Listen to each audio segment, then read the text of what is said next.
Je m'appelle Raphaël Audouin-Rousseau, j'ai 35 ans. J'aimais bien la biologie. Je suis allé sur des salons étudiants et j'ai vu des plaquettes de l'ISTOP. Donc c'est une école d'agro mais qui pousse beaucoup sur le développement, avec une partie de ses étudiants qui vont plus travailler dans des ONG ou dans des entreprises internationales. Et donc voilà, je me suis engagé dans l'agro donc à l'ISTOP. Donc la production agricole dans les pays du Sud en fait est souvent transformée dans les pays du Nord. Par rapport à une pure dynamique de développement, se limiter à la production de matières premières, c'était incomplet, quoi. Ça n'allait pas.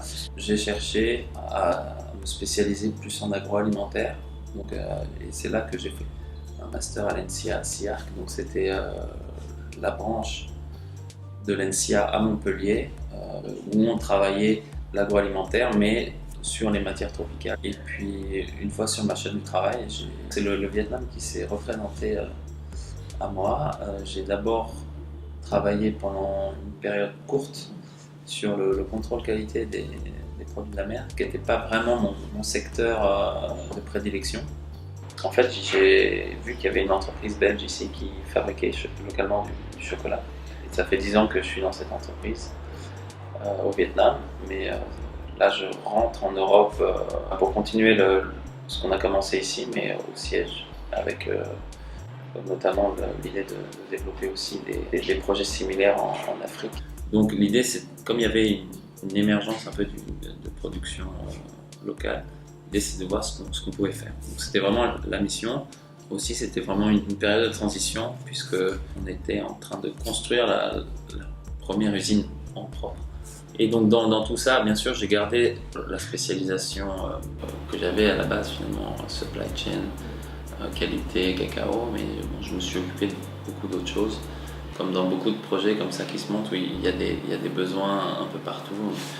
Et on a vraiment gardé ça, et on a renforcé, et on s'est vraiment spécialisé sur le sourcing de matières premières.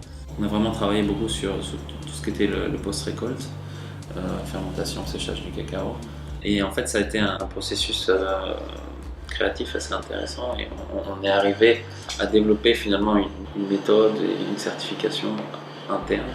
Le cœur était la fermentation, le séchage, et après derrière en deuxième lieu il y avait l'idée d'un développement durable. C'est à ce moment-là que notre développement était quand même rapide. On a eu besoin d'un partenariat. C'est le groupe Puratos sur lequel il y a eu le meilleur match.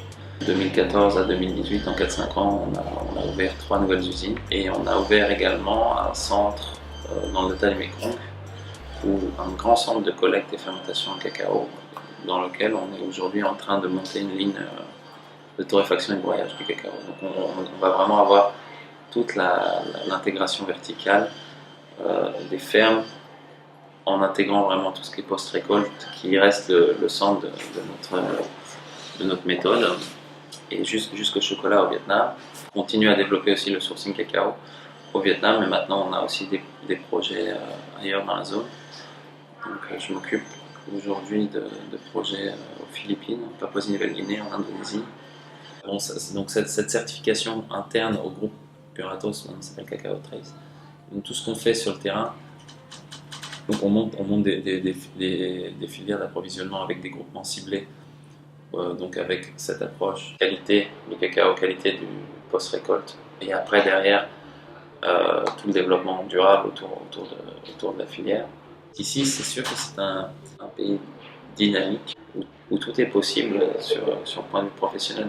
Il y a d'autres problèmes qui commencent à pointer leur nez, sanitaires, sur la qualité agroalimentaire. Ça commence à être un problème qui même inquiète maintenant les consommateurs vietnamiens. L'utilisation des pesticides, tout ce qui peut être utilisation aussi des antibiotiques, des facteurs de croissance dans l'alimentation animale.